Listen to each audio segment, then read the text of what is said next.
welcome back to another episode of Throwin Bows. This is your host, Maria. As you can see, the two ding dongs are not with me today, but instead I have replaced them with a much better co-host slash guest. A much bigger ding dong. Oh, no. Listen, you haven't met the other two. They're pretty big ding dongs. But I am excited, thrilled, like there's not enough words to be joined today by newly crowned UFC fighter, Kamuela Kirk. Kamuela, Yeah. thank you so much for making the time, man. I have to imagine that your life has probably changed just tremendously in the last couple of weeks, man. What's it been like for you? Yeah, it's been, first of all, thank you for having me on the show. I'm glad that Absolutely. we were able to make this work. Second, yeah, it's been crazy. So my life, over the last month and a half or so, maybe 2 months now, it's just been wild. I took a short notice fight and fought for the main event of LFA. And then 3 weeks later, I was making my UFC debut against Amir, a former top 15 ranked featherweight. So and then I won. And so it's just been, and I won the LFA fight too. So 2 wins within 3 weeks, 2 weight cuts back to back, within 3 weeks of each other. It's just been a lot of traveling, went to, where was the fight? It was in South Dakota for LFA, came back. And then, a couple weeks later, went to Vegas for the week, and then fought in Vegas. And it's been a whirlwind. It's been chaotic, but in the best way possible. I still don't even know if it's completely set in yet, but it's funny because now that all that's over with, the chaos, the craziness, my life seems boring now. I'm like, I need to get another fight lined up. Somebody call me with another short notice opportunity. Man, you better be careful because Uncle Dana don't play. Like, he's quick to get somebody on the phone. Neither do I, though. So it works. That's awesome. Yeah, we here. So we started our podcast back in January, and no lie, you are one of our first episodes because you had that just fucking amazing stoppage against Santos at LFA 97, and Yes. I was sitting with one of my co-hosts, Jose, and we watched that fight. And then after the fight, they interviewed you, and he looked at me and he was like, yo, this kid's the fucking truth. And I'm like, yeah. I'm like, yo, he's like already. And LFA knows what it is. And that's why we love it. That, they understand they're helping guys get there. But like, even in that first performance, it was like, yo, like this kid might be like, if he's not ready for the UFC right now, he's close. Thank you. He did. I don't know if you've ever seen it. But I know somebody related to you saw it because someone last name Kirk actually liked the video, but out on YouTube, he literally did I think it was like a 15-minute video just talking about your performance and why you were the next big thing and people needed to be watching for you. And that's awesome. Every time we like get into these conversations with like our friends or like other podcasters and stuff, your name always comes up. So, very cool. I appreciate that. I appreciate that very much. Listen, because the thing about it is, and I don't know if you feel this way, I know your dad is in your corner and I know that, like he's obviously helping you mold your career and stuff, but like, it's not just the fighting, right? It's the whole thing. You've got to be able to obviously perform in the ring or in the cage, but then you also, you got to be able to do this, right? You got to be able to talk to people. You got to be able to do the post fights and things like that. And it's like, you already seem like you're a step ahead of where a lot of guys that have more experience than you are with this. Is that natural for you, or is that something that you actually work on? Honestly, I guess it's pretty natural. Like it's I've been coaching, for a long time, just in different martial arts, jiu-jitsu, boxing, Muay Thai. My family owns the gym that I'm at right now. It's called Siege MMA, and so I've just been in front of people for so long, and I've been coaching, and I've been put into different positions where all eyes are on me. You know what I mean? And so speaking in front of people it's not too uncomfortable for me. Now, I would be lying though if I said that I didn't think about things strategically when it comes to my career though. Like after that LFA fight, I called out the one that you're talking about with Santos. When I fought Santos, I already knew, all right, I'm gonna go out there, I'm gonna beat this dude, and then I'm gonna call out Andrew Yates. That wasn't, I'd already thought this is what I want to do because I want to make sure that I have control over my career. I want to make sure that I'm using these opportunities when I'm on the mic or when I'm on camera to promote myself and to promote possible future fights and to kind of create some buzz and create some excitement with different opportunities. So with that Santos fight, I was actually supposed to fight Andrew Yates. And then he backed out for whatever reason. And so I had, and he had a good record too. You know, at the time, I don't even know if he's fought since, but I think he had a record of like, I think he had a record of like 13-2 or something like that. So it was a good record. And at the time I was climbing because I wanted to get into UFC. And so I thought, man, a win over this dude who's 13-2, that's a good look. I go out there, I smoke this guy. You know, I'm going to become harder and harder for the UFC to deny me. I go out here and I clean the floor with the dude who's 13-2. Let's make that fight happen. And then he backed out of the fight. And I was frustrated. And I was never given a reason why he pulled out.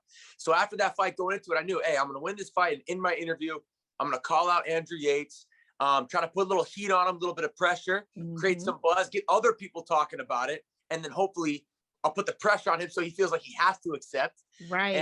And then make it roll. And that fight never ended up happening. But my point is, you know, I do try to think some of these things through a little bit. A lot of what you see is what you get with me. It's very natural. It's very spontaneous. But, you know, I want to make sure that I have control over my career and create some buzz and excitement around what I'm doing. Well, I mean, so far, every step that you've taken seems to have been the right step. And, you know, you put on a very solid performance in your UFC debut, which pretty much, if that's what you do, win or lose, you stay in the UFC. Like if you're putting out there, you're going out there, you're putting on good shows, you've got that room. But I've got to ask, man, like, your dad must be like so over the moon, man. Because, like, you know, you guys are doing all this work.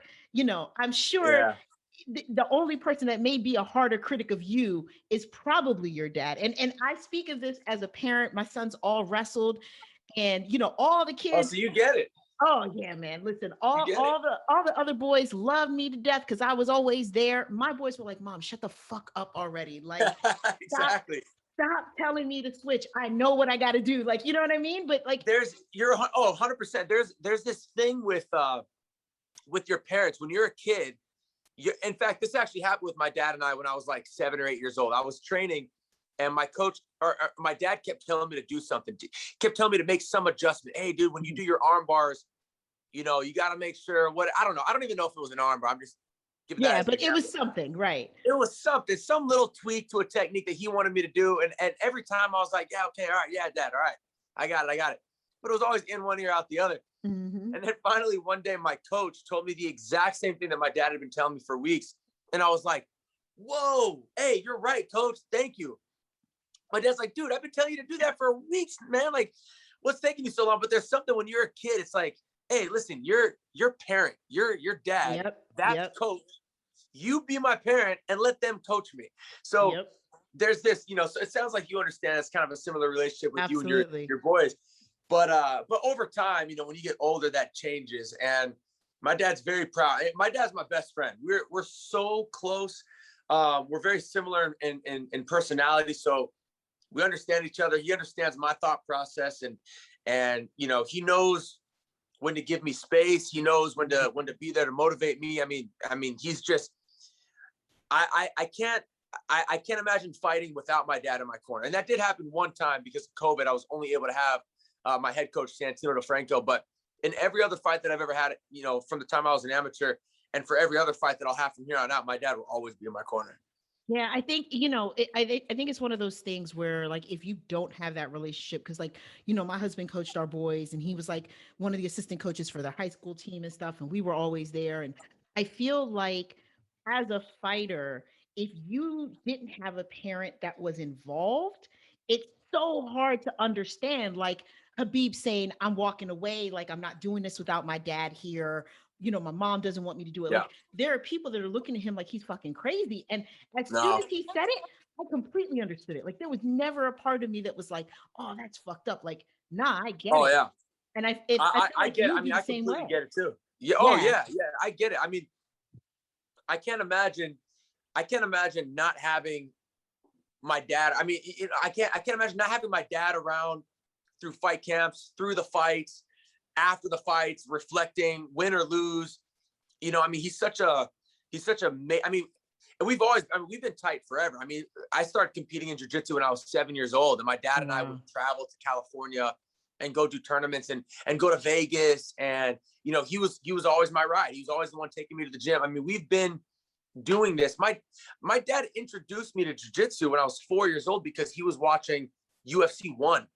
You know, he watched the very first UFC ever, and he's been watching since. Yep. So my dad has truly been a part of this sport and my career and opening the gym.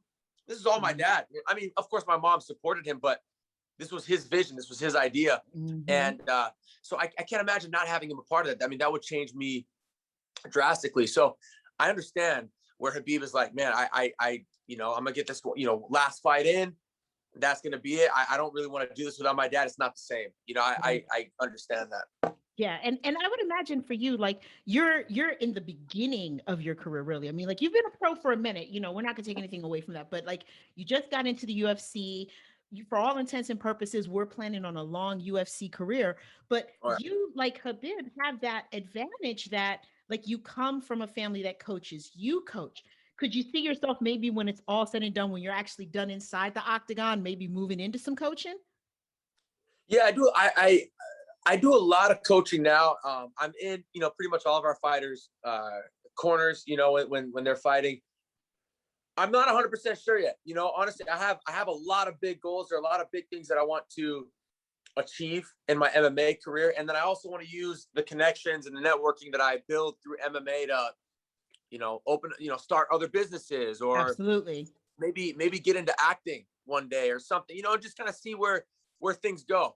But yeah, I mean, definitely I'm open to coaching and helping my teammates and future teammates out, running the gym. You know what I mean? I mean, it's all a passion of mine, and we'll kind of see where everything takes me, I guess. All right, so now I got to get into the really hard questions. See, I've been giving you softballs so far. Now we get into making me nervous. Yeah, now we got to get into some real shit. So my understanding is obviously the name your moniker Jawaiian comes because you are of Jamaican descent, correct? Correct. Yeah, on my mom's side. Okay. So then here is the deal.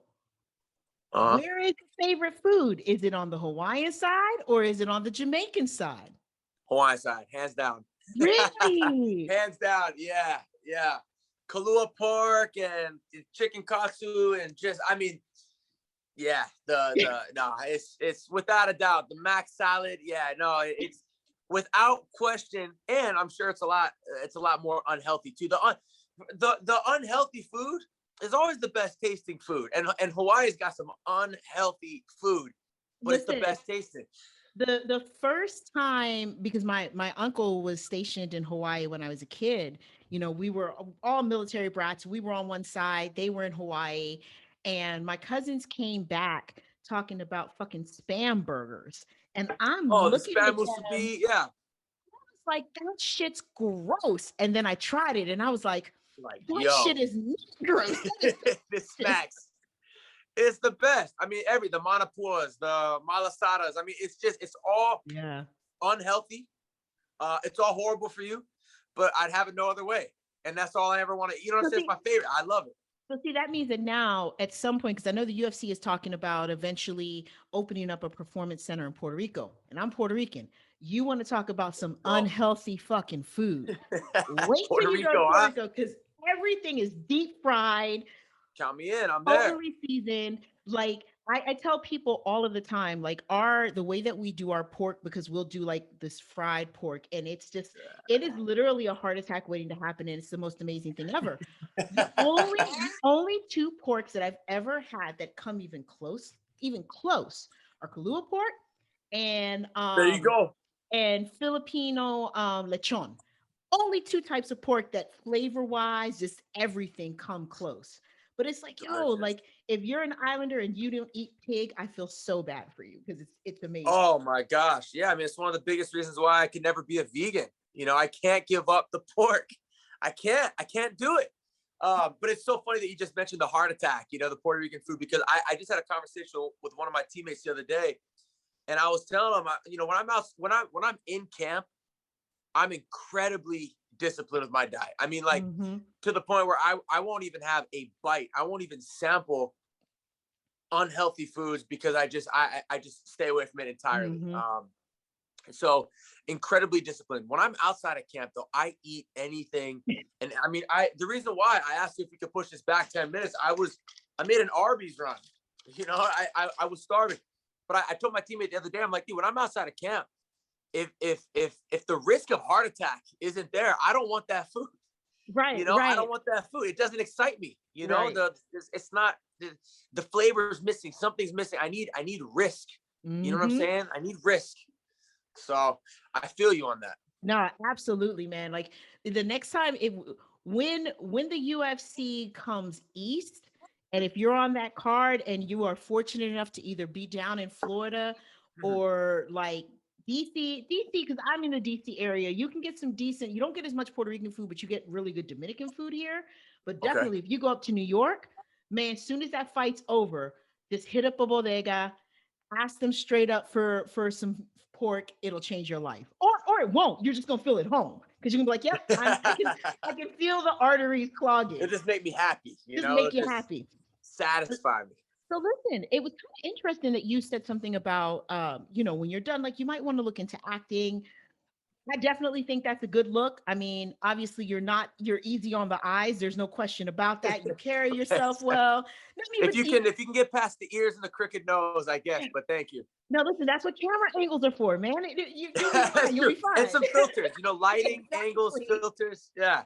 Yeah, you say that because the next hard question that I had for you is obviously you're not in the gym 24/7. So when you are not working out and definitely when you're not preparing for a fight, what do you do to just like chill out, have fun, hang out? What's your jam? Yeah. So I'm pretty much a homebody. I don't I don't go partying. I don't go to clubs and things like that. If I'm leaving my house to go do something, it's usually like I'm going out and I'm getting food with family or friends, or like Yeah. you know like little like things that aren't crazy, like bowling or like Hmm. paintballing or laser tag or hiking or whatever, that kind of stuff.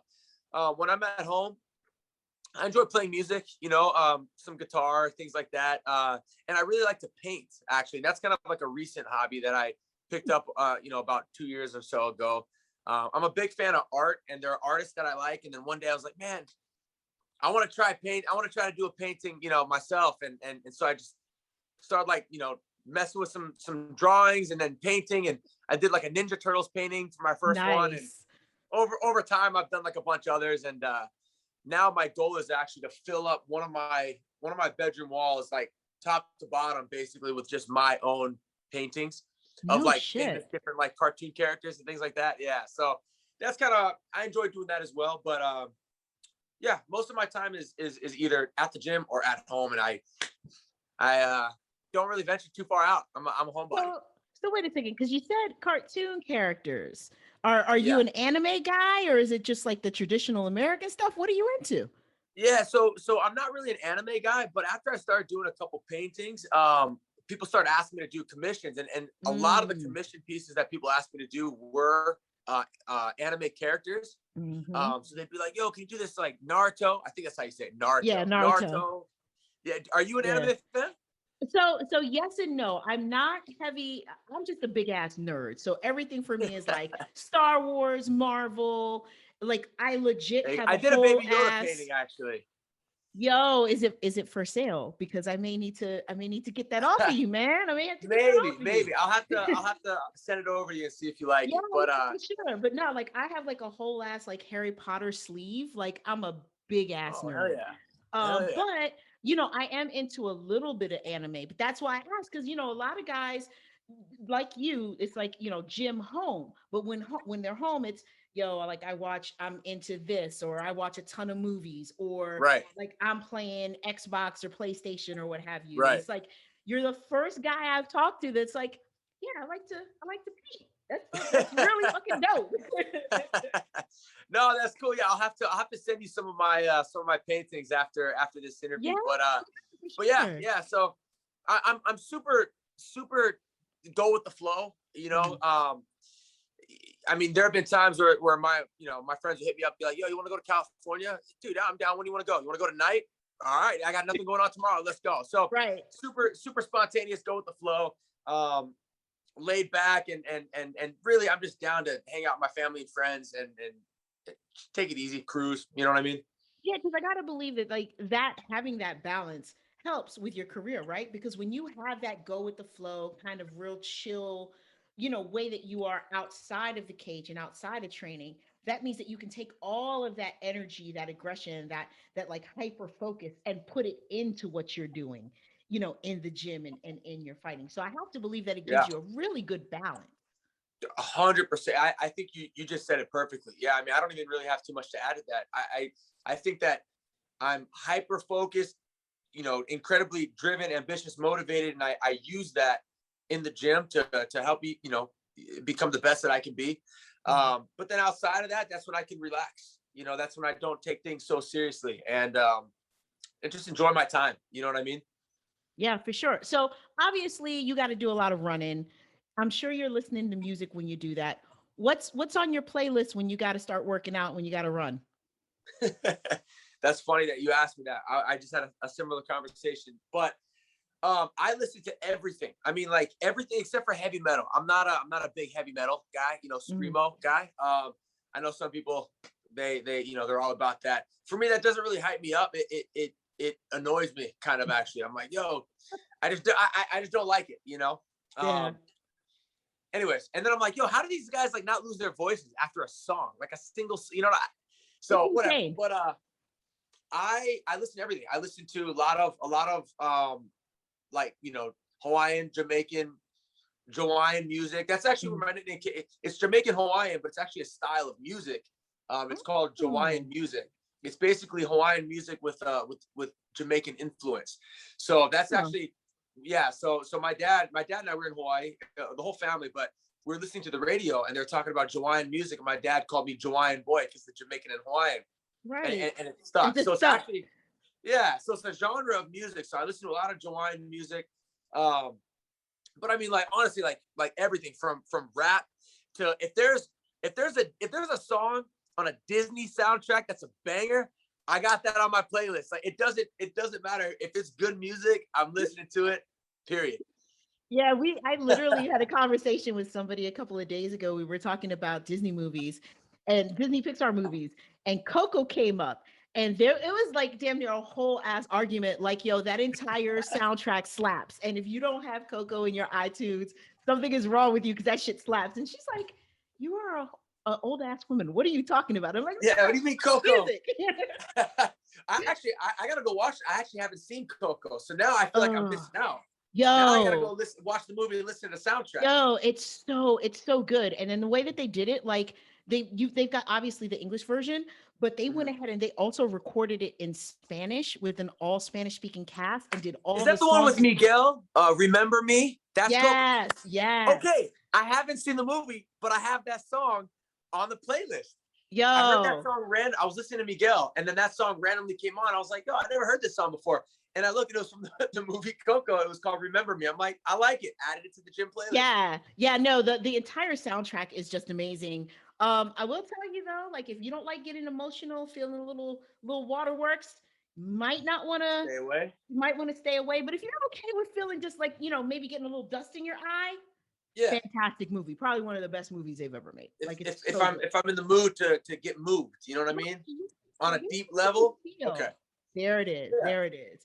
And so, with that, like what type of movies do you find yourself like gravitating to? Like are you like, yeah, I just watch comedies or I don't really watch movies or like I want to see like some action shit. Yeah. Yeah. So I I'm not a I don't watch a ton of movies. In fact, it's kind of a running joke now with my coach, Santino DeFranco, where he has all these movie references all the time. And he's like, oh yo, it's like this one movie or whatever. And he always asks me, he's like, hey, have you seen whatever movie? And it's to the point where he's like, I don't even know why I'm asking you anymore. He'll be like, hey, have you seen? All right, no, you haven't. But anyways, there's this one movie, and he'll just tell me about it because he's a big moviegoer, and and I'm not. And so he's always throwing out Yeah. references that I just can't relate to. So I'm like, no, dude. And I just let him tell the story. And I'm like, oh, yeah, that's funny. But when it comes to movies, TV shows, I do like documentaries. So I am a fan of documentaries. Like one that I was actually just watching with my dad. We were watching, it was before my fight, The Last Dance with Michael Jordan and the Bulls. Yeah. I don't know if you've seen that, but it's Oh, I have. phenomenal. It is so good. So good. And it was really cool to watch just Jordan's mentality on everything. I was actually really happy that I watched it when I did right before making my UFC debut. But yeah, Peaky Blinders, shows. I don't know if you've seen that show. One of my all-time favorites. Fuck yeah, it is amazing. One of my all-time favorites. Love Peaky Blinders. Breaking Bad, Game of Thrones. Like, honestly, like whatever. I mean, I'm not a huge genre person where it's like, no, I'm only gonna watch comedies or it's got to be action. You kind of got a pattern here because all these shows that you've named, number one, are fantastic and are definitely like dramas, but they are like those dramas that are a little bit grittier. So with that, if you've never seen Gangs of London, check out Gangs of London. Okay. It's in modern times, but that shit is like if you like Peaky Blinders, you will love Gangs of London. So you might want to check that one out. Gangs so of London. Good. Yeah, no, I'm definitely down to check that out. But yeah, just kind of like with music, I'm not whatever the genre is. If it's a good song, right? It's just a good song. It's a good song. If it's a good movie, if it's a good TV show, dude, I'm about it. I'll watch it. Yeah, that's basically it with that. That's awesome. So, because I know you need to get back to it, and I just have one more real important question that I need to ask you. And this is actually an important question because you've made your UFC debut now. Obviously, like you said in the beginning, like Uncle Dana, call, like I'm here. I'll take whatever. But in your perfect world, who would you want next? Yeah, it's a good question. So, I did just beat Amir Khani, so I would like to. What was cool about fighting Amir Khani was that I knew who he was when I got the call. I had gotten calls in the past previously where I was like, hey, would you be available to fight this guy on short notice, And I would say yes. And then for one reason or another, the fight would fall through. Or the fight wouldn't fall through, but they would end up picking somebody else. I wouldn't get selected for that short notice call. Right. This time, I got the call and I got selected and everything worked out. And it was cool because all the other times he'd say, hey, do you want to fight so-and-so? And I'd be like, well, yes. I would always say yes, but would have no idea who the guy was, Yeah, it was always just another featherweight on the roster. And when I got the call to fight Amir Khani, it was like, dude, first of all, I was going to say yes, regardless who it was. But I know who this dude is. Like, I've watched this guy fight on TV. I watched his fight live when he fought Shane Burgos. I watched it live when he fought Edson Barboza. I'm like, dude, this is crazy, man. Absolutely. Let's go. What a great name to make my debut against. Because again, he's not just some Joe Schmo. He's a guy who's made things happen in the division and who's fought some world-class, world beaters in the division. Again, Shane Burgos, Edson Barboza. So I was very, very excited about that matchup, and to go out and to beat him, I thought would definitely propel me in the division. So I would like to keep moving up at this point. I don't want to move backwards. I'd like to keep moving up. I don't know what Crone Gracie is doing. I know that he fought Cub Swanson. I like that matchup. He's a jiu-jitsu guy. I also have a jiu-jitsu background as well. Right. He's not afraid to throw on the feet. I'm not afraid to throw on the feet. I think it'd be a fun fight. There are a lot of top guys out there, like Cub Swanson, the guy that Crone Gracie fought.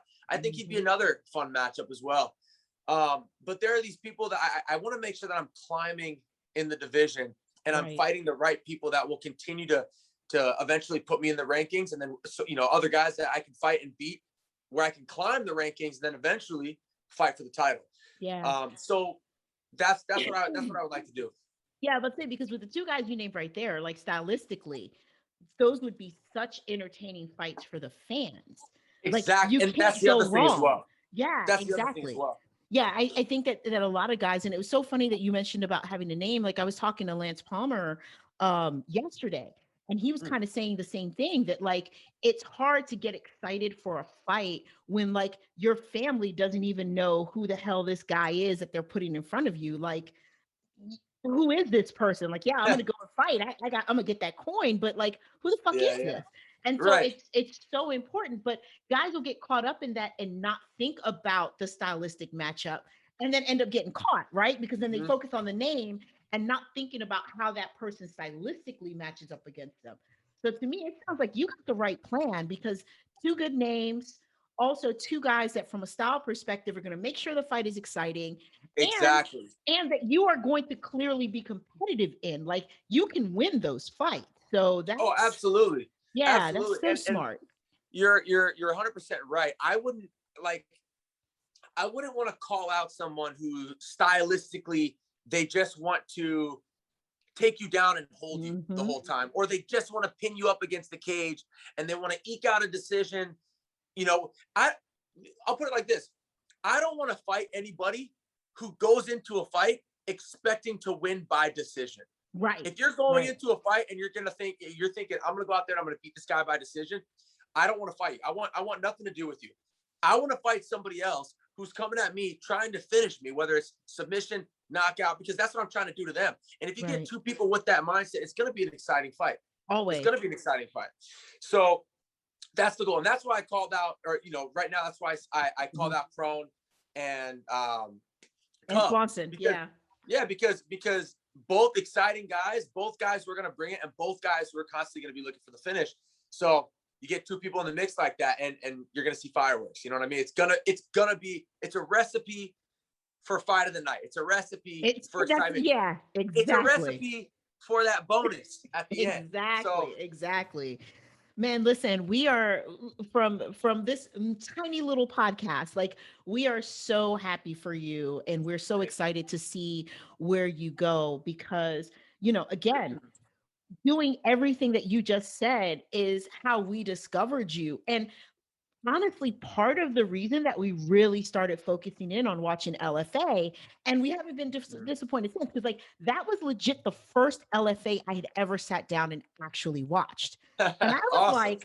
like, holy shit, man, if these kids are doing this, like if there were guys like this kid, like I gotta watch this. And as you've seen, the LFA is putting out some fantastic fights. Yeah. I think the You're last three LFA headliners have all made their debuts and have Yep. all won in the UFC. And have all won in the UFC. And that speaks volumes for the promotion, but that also speaks volumes for the types of fighters that they're bringing into the organization. So, Absolutely. with that, we can't wait to see you get back. Like, I know it's summertime and everybody wants to chill, but I'm hoping something happens where somebody falls out, and the next thing you know, I got coming across my timeline that you're subbing in for somebody, because that's what we want to see. Hell yeah, I appreciate that. Thank you so much. It looks like right now there's no specific date, but it looks like I just talked to my manager yesterday or the day before, and it looks like October is looking pretty good as far as getting on a card sometime Okay. in October. There's no opponent lined up yet, and there's not even an event that I've been told I would be on, but that's kind of the timeline. So we'll see if there is a short notice opportunity and I'm ready to go fill in. And if it makes sense, and if it's somebody higher up in the rankings and it makes sense for me to go out there, whoop that person, and then continue to climb the ladder, I'll do it. I was about to If say, not, then I'm that sounds great for you, because if my sources are correct, September, October, that's probably going to be Ngannou and Black Beast. And if you can get on that card, that'd be ooh wee. awesome. Yeah, That would yeah, be for awesome. sure. Ooh. All That'd be right, fun. man. Well, listen, thank you so much for the time today. Like I said, now I get to go Absolutely. and brag to John and Jose about how I got to talk to you and they didn't. Give them tons of shit. But we'll There we go. definitely, we're here anytime. We'd love to have you back. Hopefully, we can get the whole band together and just kind of shoot the shit and pick your Yeah. brain, not just on what you've got going on, but what's going on in the larger MMA world. Cool. Um, and crack a beer and sit back. So thank you so much again, Absolutely. viewers. This is Kamuela Kirk. If you don't know who he is, you need to go fucking find out, because I'm telling you, he's doing big things, and he's going to continue to do big things now that he's in the UFC. Kamuela, thank you so much for the time. Hey, thank you so much. It's been a pleasure. Awesome.